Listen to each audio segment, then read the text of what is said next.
The refusal of the people here to talk about the outside world may be primarily a policy in child training. Today I took a long walk in the woods and met a group of children whose training seemed radically different from that of other children I've known. I saw 7 ranging from about 5 to about 13 years old, and I sensed that there were several others who didn't show themselves. They were playing a game that I suppose might be called Settlement Expedition. They were pretending to be settling a new land. Some were too young to have acquired disciplined reserve, but even the older ones talked quite openly and frankly with me. I'm very fond of children and get along well with them. I joined them in their game for 2 or 3 hours and became well acquainted. I'm sure they know absolutely nothing of the world beyond these forests. And they are not curious. That lack of curiosity has to be the result of carefully oriented training. They are obviously convinced that the outside world has nothing in it that they want. When I found that they were pretending to be settling a new land, I mentioned the Pilgrims and the Plymouth Rock settlement. I don't understand you. A little boy of about 11 said. That must be zombie language. Most of them stopped in their construction of a cave house when I came up.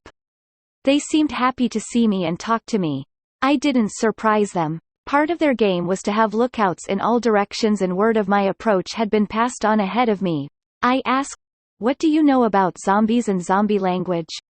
"We know you came from Zombieland only 5 days ago." A little girl about 7 piped up. "Don't you remember me?" She added, "I met you at the party 3 nights ago." "Oh, yes. Of course I remember you." I held out my arms to her. Instead of giving herself into my arms, she merely took both my hands in both of hers. She smiled and seemed sincerely glad to see me, but showed a reserve that seemed a little too mature for her. "I'm glad you remember me," she added. "I like you. I feel that almost everyone will be glad you have come." I wondered how I could have forgotten her. She was a strikingly beautiful little girl with extremely proud bearing and dark eyes and dark hair. She must have been at least half American Indian. I suddenly realized that she did not stand out in my memory because I had been so overwhelmed at the party by her sort that the striking had become commonplace. Happy, intelligent eyes, beautiful skin coloring, good features, and well-shaped heads carried with regal pride. At least a fourth of the people I have met here are predominantly American Indian or Oriental heritage.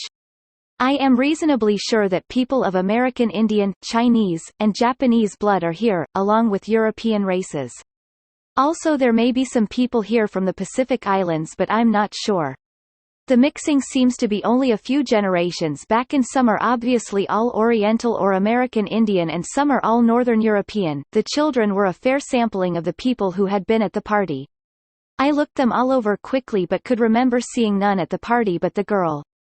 I hope I didn't give the impression of being too much of a zombie by failing to recognize some of the others.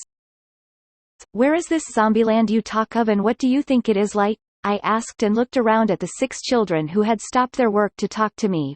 One boy had continued working after a brief glance in my direction. No one answered. They seemed to ponder the question. Finally, a very small boy with blue eyes and curly blonde hair asked, "Don't you know where you came from?" "I know," I said, and wondered if I really did. "But do you know? Where is Zombieland, and how would you describe a zombie?" He didn't seem to be able to answer. After a minute, the oldest boy in the group stepped forward. He was about 13. Apparently he was the leader, although the game seemed so familiar that it required no overt leadership. Anyway, he took it upon himself to give me a straight answer. I decided afterwards that it was not done to show off his knowledge but because he felt it the kind thing to do. "We call most of the world Zombieland because it is overrun by zombies.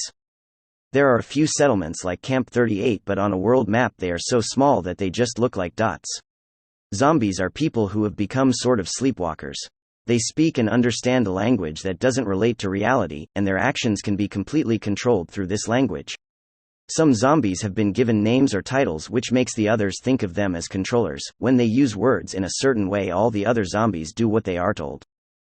"Like magic?" I thought I understood him, but it seemed a strangely erudite comment on the world to be coming from a boy still playing children's games, so I wanted to be sure. I pretended not to understand so as to make him refute me. "No, there's nothing undiscoverable in the way the words are used to control zombie actions. It's just complex and requires much attention. Do you know enough of the zombie language to give me an example of the way zombies control zombies? No. I've heard some examples, but the concepts behind the words zombies use are very confused and so they are hard to remember. I don't recall the sounds of the words either. They have a word, nation, I think it is, that is used to designate a fictitious entity. The same unreal entity is called fatherland or motherland to suggest to the confused mind that it should be looked upon as a parent.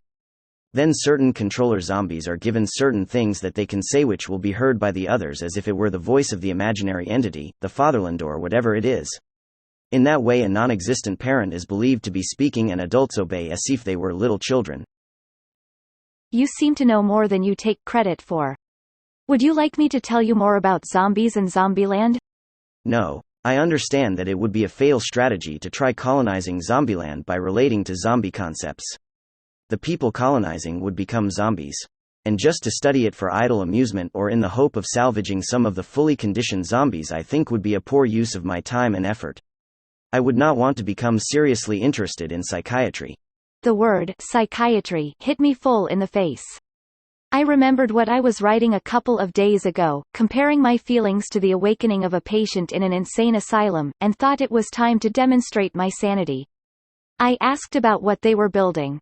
They showed me readily and accepted me into their game as if I were just another child come out to play with them. It was not the usual feeling I have as an adult playing with children. Their construction showed advanced skill. They were as good or better at what they were doing than I was, and there didn't seem to be the usual rigid line drawn between children and adults. During the day I picked up a lot of stray bits of attitudes. I may try to put some of them down later, but I want to stop writing and take another walk now.